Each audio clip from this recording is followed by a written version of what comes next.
गांव के बाहरी इलाके में एक पुरानी जर्जर हवेली खड़ी थी जिसे लोग भूतिया मानते थे। हवेली के बारे में कहा जाता था कि वहां हर पूर्णिमा की रात एक औरत सफेद साड़ी में दिखाई देती है, लेकिन किसी ने भी इस रहस्यमयी महिला को पास से देखने की हिम्मत नहीं की थी। राजेश, जो शहर से गांव अपने दादा दादी के पास आया था, इस कहानी को सुनकर उत्साहित हो गया। उसने इसे एक अफवाह मानते हुए हवेली के रहस्य को सुलझाने की ठान ली।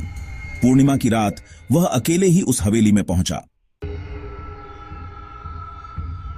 हवेली पूरी तरह से सन्नाटे में डूबी हुई थी। चांद की रोशनी में वह हवेली का खंडहर सा रूप और डरावना लग रहा था। राजेश ने जैसे ही अंदर कदम रखा, उसे सीढ़ियों पर किसी के पैरों की आवाज सुनाई दी। वह ऊपर की तरफ बढ़ा। अचानक उसने देखा कि सफेद साड़ी में एक महिला बालकनी पर खड़ी थी।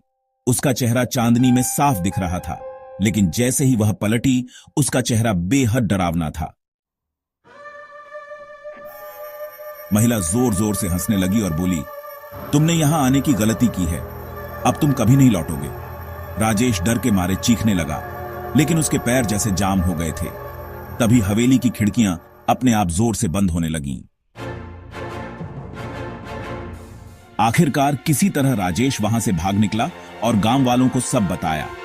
गांव के बुजुर्गों ने बताया कि वह महिला हवेली की पहली मालकिन थी, जो धोखे से मारी गई थी। उसकी आत्मा हर पूर्णिमा को वहां भटकती है, अपने दर्द और बदले की आग के साथ। आज भी पूर्णिमा की रात उस हवेली के पास कोई जाने की हिम्मत नहीं करता। लोग कहते हैं, हवेली से अब भी रोने और हंसने की आवाजें आती हैं।